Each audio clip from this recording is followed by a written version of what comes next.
All right, welcome into another episode of the Ryan and Goodman podcast. I'm Jeff Goodman. He is Bob Ryan, and we are joined by one of my favorite people in this business, one of the best people in this business, and that is NBC Sports' Chris Forsberg, who's done a great job here in Boston covering the Celtics for years. Hold on. Can I start this off? Can the only reason I'm in this chair is because of the man who's down here on my Zoom bubble. Because I used to go harass Bob Ryan after Celtics games while I was at the Boston Globe, and I'd be like, Bob, I know it's 1 a.m. I know we have just finished putting the finishing touches on your latest article, but I need you to come talk to this camera for 5 minutes. And he always obliged. I have an Emmy Award on my wall because I made him talk about Gino on the Jumbotron on one night at like 3 a.m.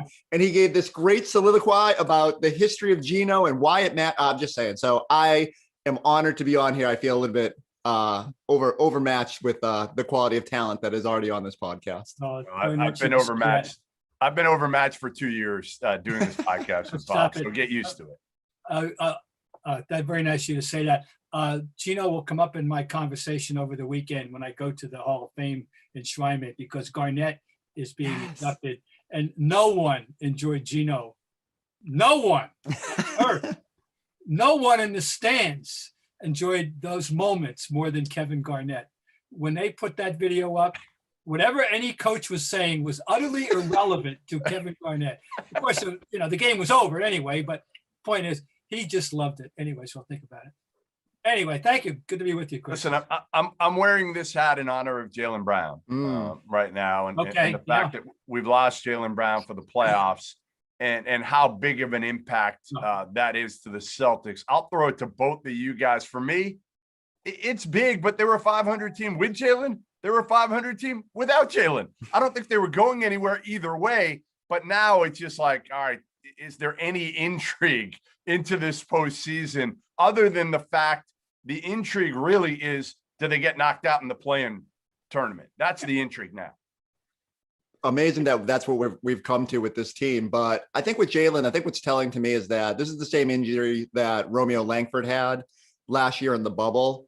And it took him 5.5 months to recover, 170 days. And if you do the math, if Jaylen gets surgery this week, he'll be back on October 28th if he's on the same timeline. And to me, that's a clear sign as any that this Celtics team has started sort of mentally turning its head to future seasons. We heard last night, Jason Tatum comes out and says, I had conversation with Jaylen. I think there was some debate. Does he try to play through it? But with the confluence of that and the ankle and just the utter, disappointing state of the Celtics, I think the general consensus was, hey, let's get this thing right so we're not going through this injury thing again next year. And I think that's telling about where even this team sort of views where it's at and its middling nature. Of course, Jeff been trying to trade Jaylen all year for a Bradley Beal, and this is going to interfere with that process. So, no, seriously, if they were involved, if they were thinking about moving Jaylen. Well, why does it interfere, Bob? Why does it really interfere in a sense that you heal from this isn't a career threatener or anything like that. He'll be ready for training camp. I don't think it should interfere because Jaylen Brown was still playing the best basketball of his career. He has made himself into an all-star. He's gotten better in every category that we felt was potentially a weakness, whether it's shooting the ball, whether it's putting the ball on the floor, making better decisions, all of that. I don't think this should, it doesn't help. I'll give you that. It doesn't help, but I don't think it's like a muddies the water a little bit. Someone would have you picture the conference room at the other end, at the other, and the different voices. Well, I don't know. What about that wrist? Somebody could be, that's all. It could muddy the waters. I should have been more specific. Okay. Yeah. Chris, do you think it has a major impact? Jeff, can I ask you this? Yeah. I don't think it will. I don't think they were trading Jaylen Brown to begin with, but whenever I hear someone say they should just go trade him for Bradley Beal, my question is, why are the Wizards trading Bradley Beal? Because if Bradley Beal becomes disgruntled and he says at some point, like so many players do, you know what, I want to change the scenery. What choice does Tommy Shepard have as a GM? You're going to go out there and try to get another all-star. There aren't that many on the market, right? There are only a few that are also going to be on the market. And I'm not saying Jaylen Brown is like on the market, like Danny Ainge is calling everybody in the league, hey, we want to get rid of him. It's not going to be that, but we've seen so many of these players ask out, when is enough for Bradley Beal in Washington? Whereas he says, you know what? I'm tired of just getting in the play-in. Like, I want a chance to win. And oh, by the way, Jason Tatum's like my little brother.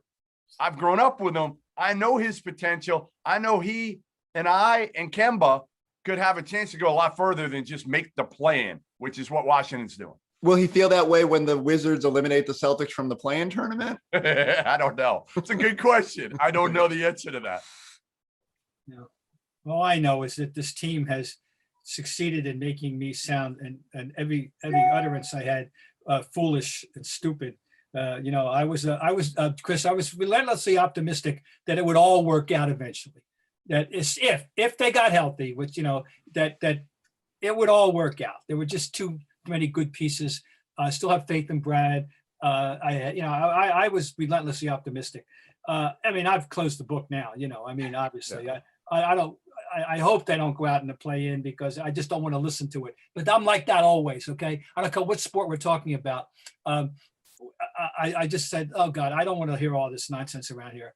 And so, I just don't want to listen to it. But certainly we all know they could. Now the season's over. In a sense, and it is a huge disappointment. And let me ask you this: is there another team in the running to be the most disappointing team in the league, or have they lapped the field? No, it's got to be based on expectations versus reality. I think they're at the top. They're like if the Lakers fizzled or something, if they got the Lakers got an excuse. Yeah, the Lakers have a total excuse. That's true. So there's no. Oh no, when the Lakers are whole, they showed us what they were and what they can be still, assuming that LeBron and Davis are ready to go when the playoffs start. But no, the Lakers. But the Celtics don't. Everybody has COVID. Everybody has injuries, but no team. Just a number. Can you guys confirm this number? Did I hear wrong that they've had a double-digit deficit, 39 out of 69 games? Yeah, and it's something like double digits of number of times they've been down 20 plus points this year. That's embarrassing and disgraceful for who they are, for their talent level. That's just that's a damning statistic. I'm tired of hearing about the amount of games missed. I'm tired, Chris, of the excuses. I was in for a while on all this, and now I'm at the point where, like, enough with the excuses. I get you haven't played with everybody. I understand it. But, again, the Lakers have been without LeBron and AD. Donovan Mitchell isn't playing right now for Utah. Everybody's kind of dealing with it to some level for the most part. And this team, no matter what, they should not be looking up at the New York Knickerbockers in the standings right now. It's an embarrassment to me. And how much? All right, so let's play the blame game. Can we play the blame game first? Okay. Let's do that. Who sits at the top of the blame game right now for you, Robert Ryan? Who? I detest the blame game, and I always. We're going to make you play it anyway, whether you detest it or not. No, I'm a big boy. I take my medicine here, but I don't like this. I don't like it ever. And anyway, I hate to say this, but this is Brad has got to figure out something. We don't want to hear. How many times are we going to hear and have a discussion about motivation, about effort, about the defense, about in the first half, particularly, we're down by 20. Let's start playing. And a couple of times out, 1 out of 5 times it works, San Antonio, wonderful. A guy has to get 63 to pull you out, that's no, I hate to say it, but I don't know. You got to say he's got to face up to some responsibility for this, I would think. I think it's pretty equal all around. Like if I had to do my little blame pie, which we love on NBC Sports Boston, like maybe a third of the chunk is Danny, a third of the chunk is Brad, and a third of the chunk is the players. It starts with Danny Ainge put together a flawed roster and didn't have like somebody at that 4 position that they could consistently lean on. And like, look, he couldn't have planned for all the injuries they've had, but it's clear that when they've had at least just one guy out, it's left them paper thin on depth, and they've had to lean on, like, look, I like Shemi Ojale, I like Grant Williams, but they haven't been anywhere near consistent enough to carry the load that they've been asked to this season. All that being said, there is talent here. And when I like, even last night against Miami, or these 2 games against Miami, they still have Kemba, they still have Fournier, like they still have Jason Tatum. There's no reason they should be behind 20 points in what amounts to must-have games. So some of that falls back on Brad. Why are they consistently starting poorly? Why hasn't he been able to change that? why doesn't this team have any of the hallmarks of Brad Stevens' teams? The defense, the ability to fight through mental hurdles and obstacles. So, and then the players, like they just haven't played consistently enough to the level they're capable of. And it's hard for me to sit here and get on Jason Tatum too much when, you know, he's I don't think he's going to get all NBA, but he's in that conversation. But they need more from him. If you're going to be the superstar, you got to be okay with that kind of falling back on you at times. And so I just sort of look around and say it from top to bottom. And you know what? I throw ownership in there because they don't make the Daniel Tice move to avoid the luxury tax if they're not worried about the cost of the luxury tax bill into the future. Now, you know, did they know Robert Williams was going to get hurt? You know, maybe should have planned for that, you know, as much as I love the guy. So I just think at every level. You love Robert Williams? Have you heard? I didn't know that. I had no idea. I had no idea. Robert Williams. Bob Forsberg thinks that Robert Williams is the next Bill Russell. Well, Robert Williams is a type of player that this team has not had in the 53 years I've been around them. All right. So I'll give you that because I missed Russell. I came in a year after Russell.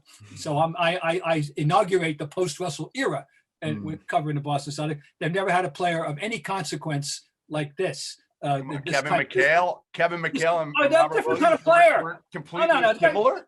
Oh my God, no, it's Kidding. Different. You know better. Totally different. Not the same kind of player.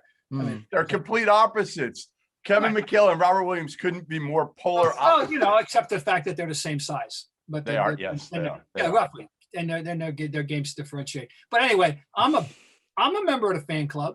You know, with the guy, I want him to stay healthy. And we've seen improvement and it gives them a dimension. I love that word that they have seldom had post Russell.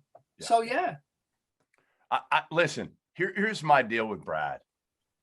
It's so hard for me to say this because again, you guys know I've known Brad probably longer than any media person, right? I mean, lucky enough, I covered him when he was an assistant at Butler, head coach at Butler. I covered those runs.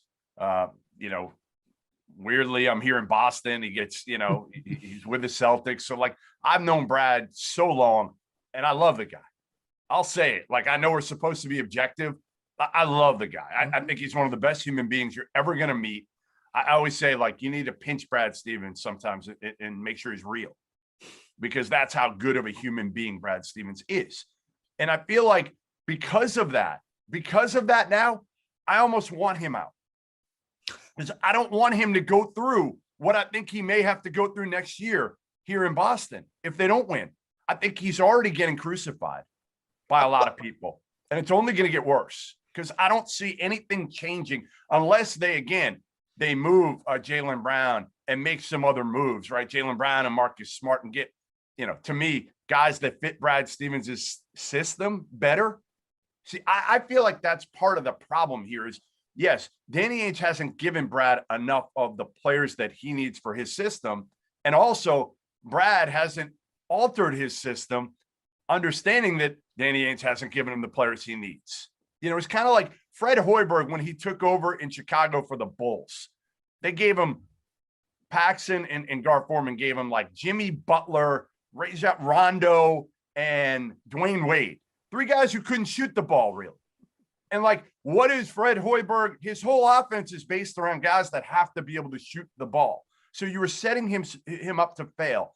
I feel like Danny's done that a little bit, but Brad also has to adapt a little bit and say like, no, we're not going to shoot 42 threes on a night when we're, you know, like Marcus Smart. If you're making your first couple, keep launching. If you're 0 for your first 6, you're done. You're done. There's a reason why you're wide open every time you shoot the 3. There's a reason they want you to shoot the 3, Marcus. You know, same thing with Jaylen Brown. And I know he shoots a good percentage, but they'd rather him shoot the 3 than drive to the basket. I just, the blame game to me, like you guys have said, is kind of slithered into a lot of different pieces. And I think Brad has to share as much a part of the blame as anybody. So first off, don't feel bad for Brad, because even if this thing ends sour, he's going to find a plum gig at some great college and be great. No, he's not going to college. He's not going to college. No. And I mean, we all know he is supremely motivated to the whole buzz as soon as he took this job was college coaches don't last. There's a reason he wants to stick around. He's supremely loyal to the program.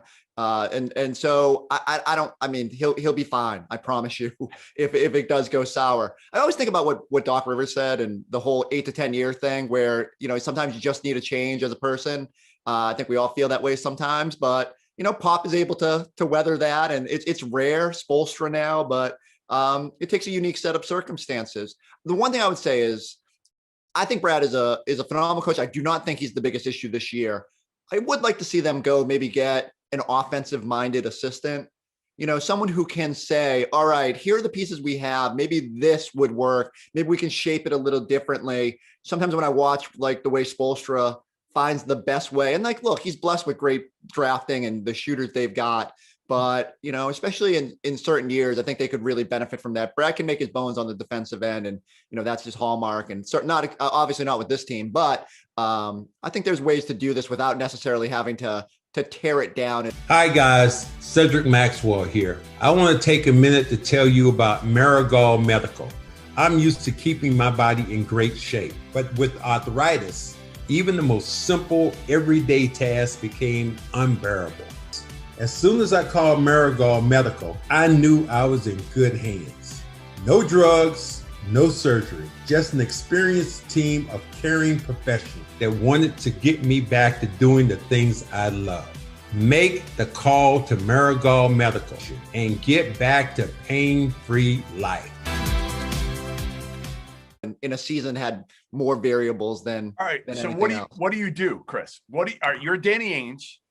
You're Danny Ainge. I'm going to start with you, Chris, and then Bob, you can be Danny Ainge after.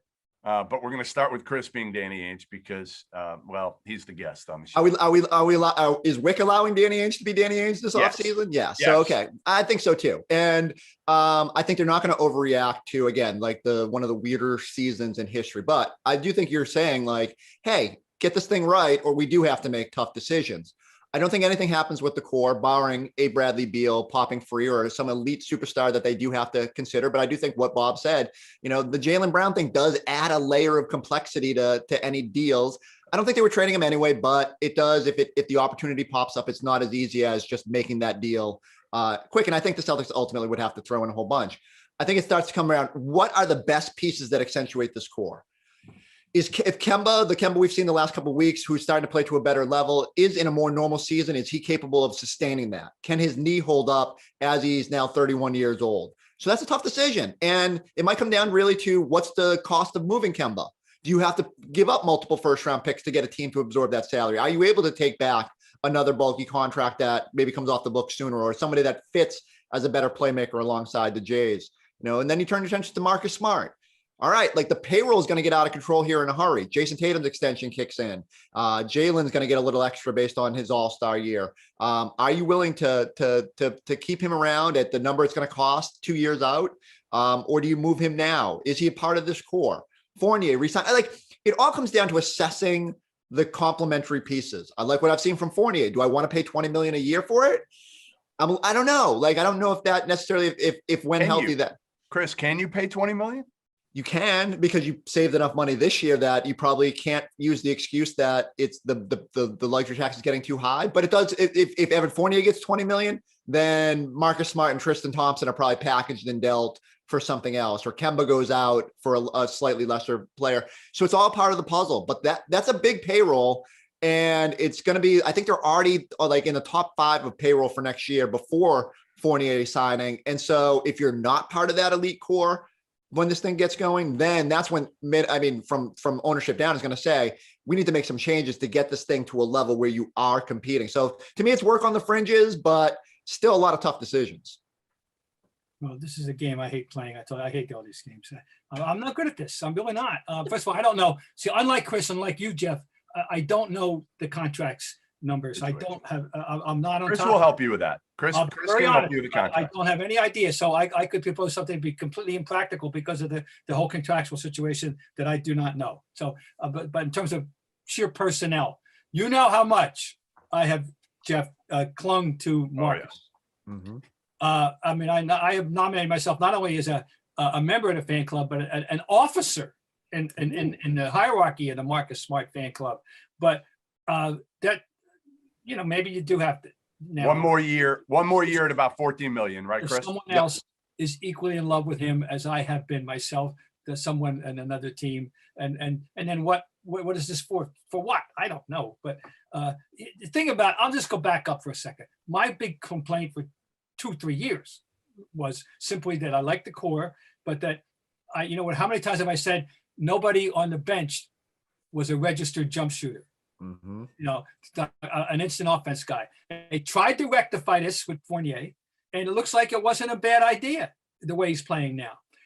Jabari Parker has been inconsequential so far, and that's apparently was a whim. It didn't work out, or was not going to work out. But they needed that. If they had what Fournier is doing now, if they had that in addition, last couple of years, judicious moments, strategic moments, they might have gone even farther. Well, anyway, and so they rectified that to my degree, to my mind. But look, guys, this whole defense thing, okay? Yeah. This disturbs me, and I don't have an answer. They have been proven in the past they can rouse themselves to play adequate to pretty damn good NBA defense. And what is going on? I don't know. One thing was what thought. I haven't answered your question since I can't, by the way. One thing that was rummaging through my mind when I was listening to Chris earlier, and just think, and you too, Jeff, just a couple. I can't even remember what it was 2 years ago or 3 years ago. The Rozier year, the year the cut, and we loved them. They played hard. They were. You know what they did? They played hard and they played with emotion. Yeah, they were having fun. This team does not look like it's having fun.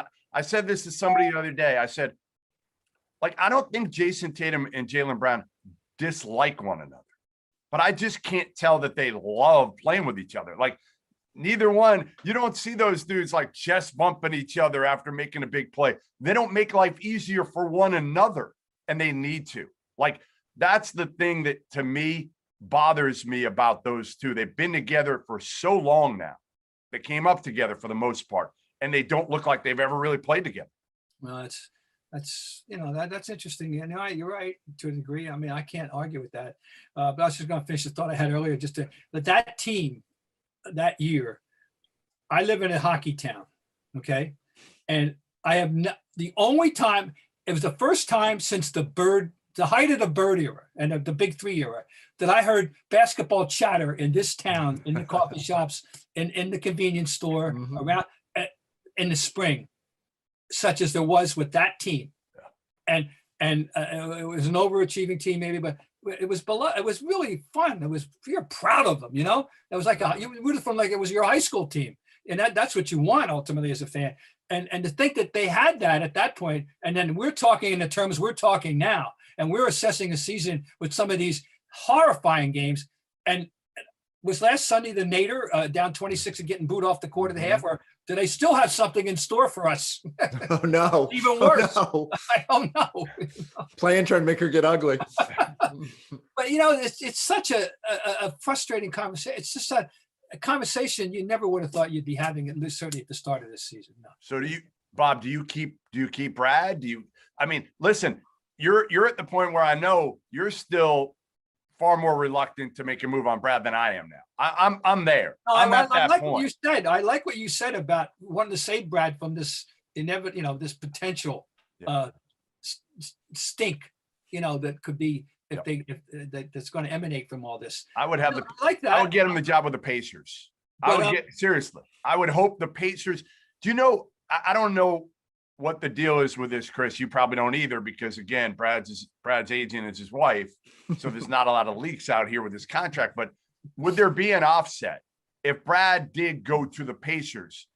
Would there be an offset where they wouldn't have to pay him? I'm assuming he's making in the area of $5 million a year, and he's got 4 more years. Oh no, it's way up. It's above that, because I think his last deal was at $6 million. I think he's up probably closer to 7.5 on the extension he signed outside the bubble, and that was for essentially kept him in there for 6 more years. Now some of that could be just extending the 3 more years on the end of that deal. My immediate thought is when the Celtics traded Doc Rivers and got that draft pick. I was saying, I think they could potentially make a trade, and his deal could get picked up by Indiana or something like that. But Problem is, I don't think see Kevin Pritchard and Danny Ainge making a trade. I don't know how close they are after the whole Miles Turner situation.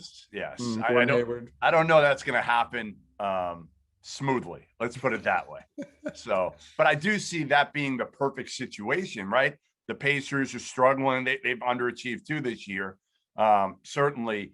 And Brad going back home, to Indiana, like it makes a lot of sense. But this is home now. Like I get what you're saying, but his kids have lived like 90% of their lives here now. This is where they go to school. Like I think I can see him sort of adjusting or addressing like his future when Brady gets to college or Kinsley gets to college. But I think in this situation, it's more like, and I know we all kind of like ran with the whole, I'm a masshole now. I drink Dunkin' Donuts and all that. But I think there's some truth to that, But if he doesn't have a choice, I guess what I'm saying is, Chris, if he knows the handwriting is on the wall and Danny Ainge goes to him and says, hey, you know what? Here's the deal. We're not going to buy out 30 million.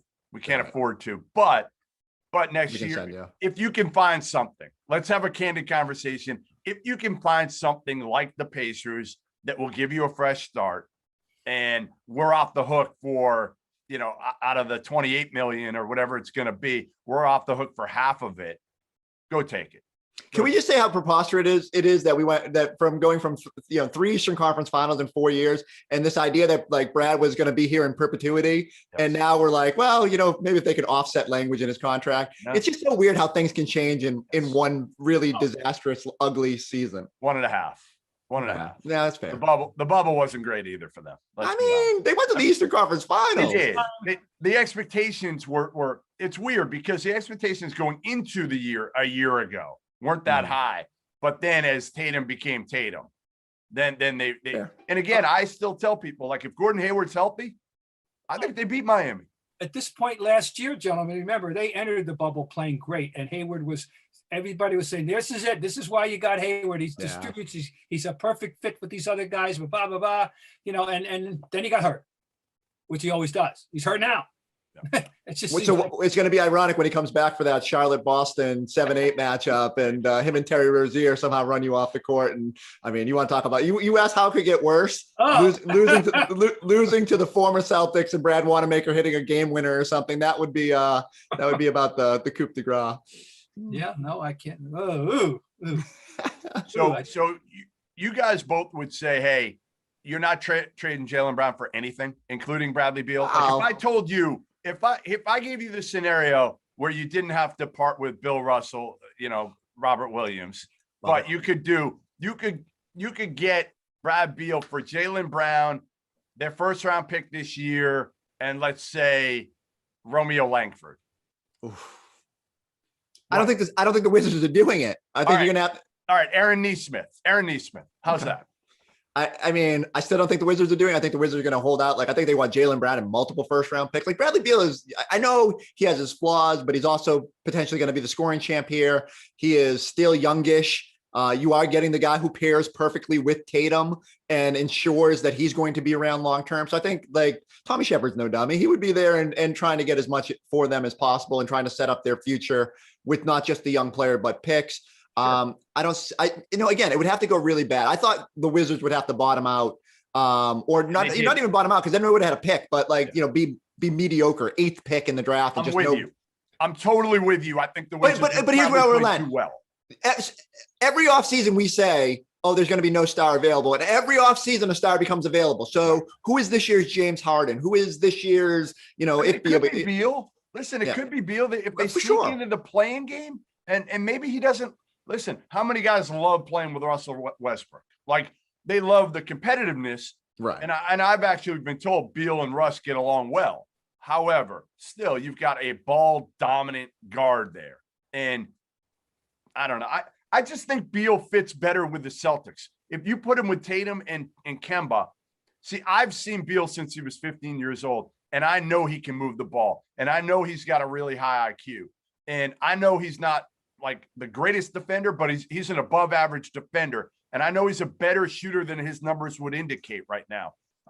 All of that. I think he's just a better fit. And I also think you have to shake something up. You can't go in. So what are you going to do? You can't go in with the same group. You can't say, all right, yeah, we're going to add, I mean, again, like, what are you going to, even if you trade, I think somebody was talking last night when I was listening to you guys about Marcus Smart and what he could bring.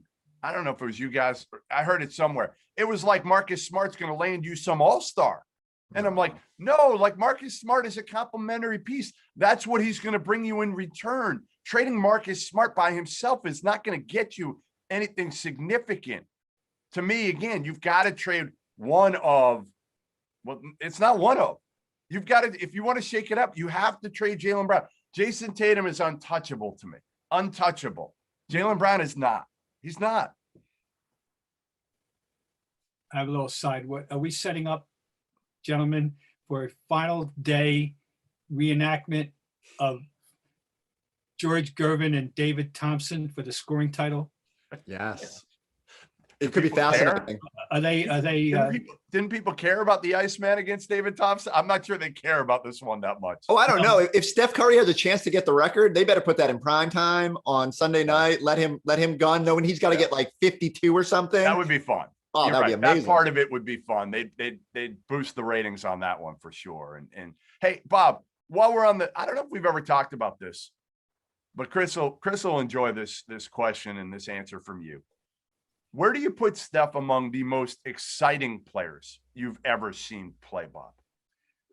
What he does is still astonishing to me, having watched, the game my whole life and seeing this evolution of the three and seeing what he does and what the things he routinely does. For me, it's very exciting. And, I hate the three, but if you're going to have it, I want it in his hands. Now, last night he was 1 for 11, by the way. It's going to happen every now and then. But some of the stuff he does, for me, it's very exciting. I'm trying to think of exciting players, kind of thing. It's a short list of guys that that I'm thinking about that I put in that category as opposed to being efficient and just great at what they do. I got more of a list of efficient, robotic, mechanically tremendously sound players than I do electrifying players, but what he does, and what I love when he does, which is not only is he the best long range shooter that's ever drawn a breath in the history of planet Earth, he can go to the basket with such spectacular ease, left hand, right hand. I love it when he goes to the basket and does some of this stuff and makes it look so casual. So I put him very high in the list. I tell you that. Chris, is he number one for you? Oh man, you're asking me to put it. Robert Williams is number one. Robert Williams is number one. Like I do. Electrifying. He fits the category. I tried to go to I think the only game I tried to scout my way into as a kid, my aunt and uncle took me to a Chicago Bulls game because I was so desperate to see Jordan. And he was a DNP, essentially load management from that era at the end of a season. And I remember thinking, that set me up on a path to my load management career.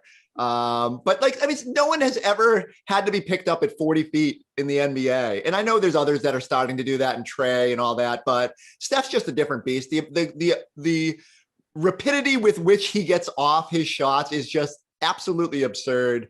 And it's even when the Warriors were not very good at times this year, you still watch those games because there's going to be absurd moments with him. And I know he's getting a little bit older now, but I just keep hoping he can find a way to keep shooting like this until he's 40. Yeah, I love Steph. I love Steph on the court, and I love Steph as much off the court. I'm also jealous of his golf game. I always have this rule that someone shouldn't be very good at too many things. And it's what makes me mad about Danny Ainge. Danny Ainge could have been a baseball player. He was an amazing basketball player. And then he goes out and shoots 67 at Pebble Beach. And I'm thinking, this isn't right. There should be a cap on how good you can be at things. You know how many times I've said that in my life? I love that.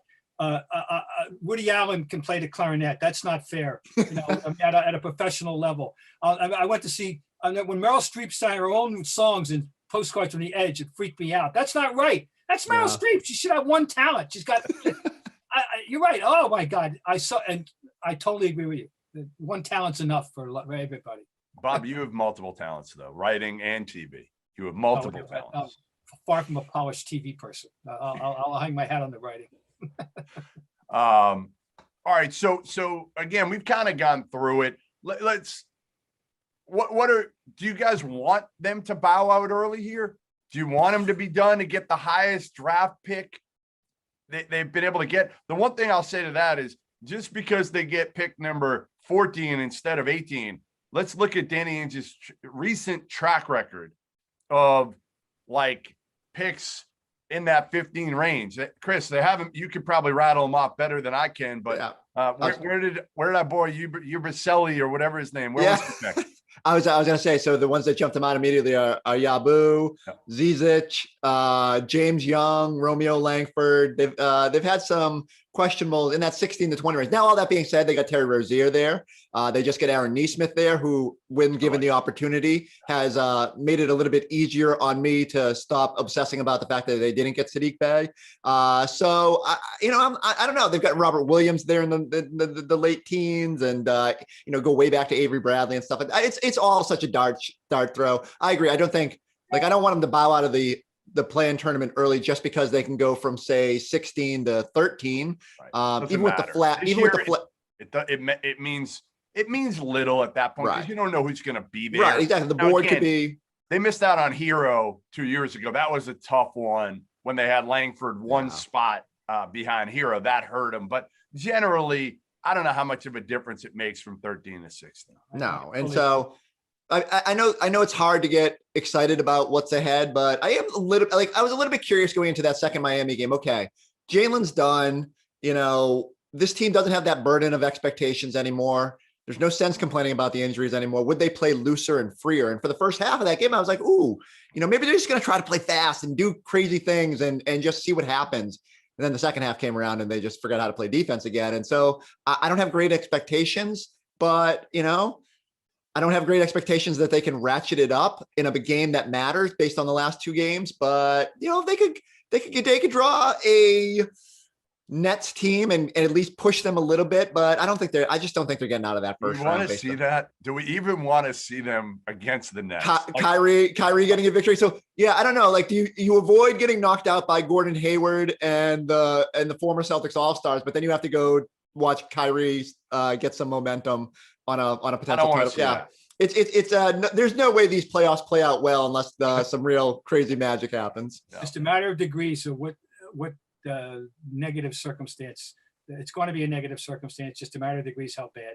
We're not going to enjoy it. Period. Do you want to lose in the play-in game? No. But boy, you're right, Jeff. I don't want to see Kyrie strutting. He could wipe the floor with them. Like, if they get Harden back, which it sounds like he'll be back by then, at least he's saying that. Do you really want to? I mean, they'll be overmatched. Again, I mean, listen, Kemba's playing great right now. And I do love I wish the Fournier thing had happened earlier and they had gotten a full year. Yeah.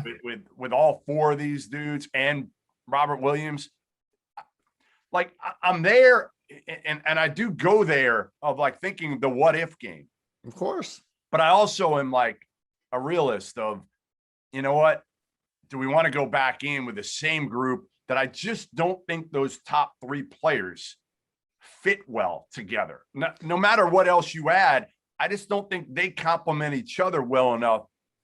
And I don't think the chemistry is great. Again, like, I love when they got Kemba, I was the first one to be like, this is the greatest thing ever. They got rid of Kyrie and they got the anti-Kyrie, right? They did. I mean, they got he is the nicest kid, the best teammate, always smiles. Like, I saw him smile more in one quarter than I saw Kyrie smile in his entire career in Boston. But ultimately, the problem is Kemba isn't really a leader. He's just not. He's quiet. He's kind of to himself. Now he'll talk. He's great, like talking to guys, but he's not going to be a vocal leader. So who do they have that can lead? Well, they don't really have anybody. Tatum's not ready, and that's not his personality. Jaylen Brown's not ready for it. He may think it's his personality, but I don't think he's ready for it. Brad Stevens isn't a vocal, get up in you coach. And there's nobody on the staff that's that either. You were saying bring in an offensive-minded assistant. I agree with that, Chris. I would also say bring in a you-know-what type of assistant to get up in these guys. Or what I said was trade deadline, go get P.J. Tucker. You can go get Udonis Haslem. Did he gonna collect a check for the entire year without playing? Like, is he a glorified assistant coach at this point? Brad went on record last week as saying he would get him in a game. I mean, Eric Spoelstra. Yeah. He went on record as saying he would, but it hasn't happened yet. I'd take him. Give me that final roster spot. I'll pay him, or just make him an assistant. Again, like, I love Evan Turner, but that's not going to be Evan Turner's role, right? Like, you need a guy that is, and Evan's really respected, but in a different way. You need a little bit of a killer, a guy who's been there, who, You just need someone who isn't afraid to hurt feelings, right? And I don't think Evan Turner's afraid to hurt feelings, but he's a little bit more of that laughy, jokey type. And so if you're going to have an ex-player on the bench, have it be someone, I mean, like, we all fantasize about KG, MF, and everybody, and being in, but there's people out there like that they could find. And I don't know. In this modern NBA, I'm less bullish on the idea that has to be a thing. I think guys are a little bit temperamental. I don't know how Jason Tatum would respond to that, but I have seen him play mad recently, and it seems like it does bring out a little bit of better player in him. So I'm curious. I just think something needs to change. Yeah. Ultimately, you can't go in with the same group. You can't. Fair. If you do that, you're setting yourself up, to me, again, not just Brad, but Danny. Like, it could be cleaning house. If you go in with the same group next year and we have similar results, like, at that point, is it just like clean house? And we've heard, I don't know how much you've heard the rumors, Chris, and you could speak to this more than I have. I haven't talked to Danny in a while, but, like, is Danny with some of his health issues over the last few years, and is he close to being done as the GM? I don't know. Every time I talk to him, he seems invigorated. He's still getting his holes of golf in, and I think he's still motivated. Look, I think everybody here is eager to figure out how to get this thing to the level it should be at. Can I see, if things go bad again, them saying, "Hey, Danny, you're gonna oversee this thing. You're the super vice president of basketball operations, and there's a GM ahead." Whatever the stupid titles would have to be. But I still don't think that's the first move. I think you give the guys in charge right now a chance in a more normal season, figure this thing out, and hopefully we're not sitting here in a year saying, who does the coach they need to go get, and the GM and all that. But certainly part of the conversation. The other one is, if you make a move on Brad, who do you hire? Yeah. Right. Who do you hire? I mean, that's a big question, because I think you probably need a different type of voice, right? You don't want, listen, the old Rick Carlisle wouldn't work. We know that. Like, Rick Carlisle, Bob knows super well. Like, the old Rick Carlisle doesn't work these days. And he's admitted, he was on our pod, that he had to change and adapt like everybody else. Would somebody like that, and he's not leaving Luka. That's the problem. So you're probably not getting Rick Carlisle here. But isn't it somebody like that, Bob, that they probably would need to bring in, that maybe a former player who has a little bit tougher voice, or maybe a little more? That's the theory. I mean, that would be the prevailing theory, because people still wonder about how tough Brad Stevens can be or ever is, and we just don't know for sure what happens behind those closed doors. But yes, that would be the theory. I'm sure that would be the popular theory. Is there a guy out there? But that we'll talk. Well, I mean, I'm not saying that would be the popular fan and media theory. We don't know what the hierarchy of the Celtic theory is. Who's out there? I don't know. I mean, I'm going to yield to you guys on that one. But so many assistants get hired now in the league that I don't know. I don't think you can hire some analytics assistant. No, you're right. You're not going to. No, we're not looking for the next Steve Clifford. No, not Steve Clifford. That's not fair. But well, you're just not looking, and you're not going college again.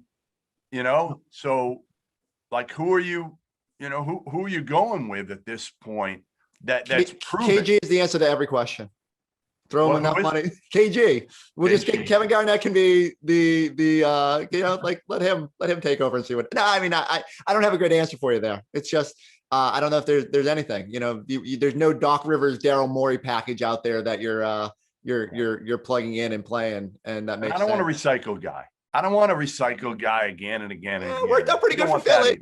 Worked out pretty good for Philly. Yeah, he just needed a change of. No, he's proving out his own theory right now, no question. Right. You know?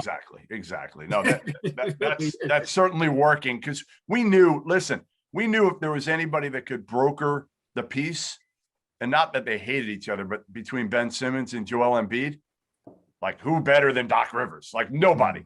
There's nobody we trust more to figure out like the locker room and people more than Doc Rivers if he invests the time to do it, which I think he's certainly done here in Philly because he's been invigorated, right? Yeah. He's been invigorated a little bit and not having to deal with some of the other stuff he had to deal with. All right. Well, listen, Chris, we appreciate you guys for really got a quiz. Yeah. I am an NBA player who in the month of May has averaged 25 points, 15 rebounds, 11 assists a game, and I'm shooting 68% from the floor. But I am not Russell Westbrook. Who am I?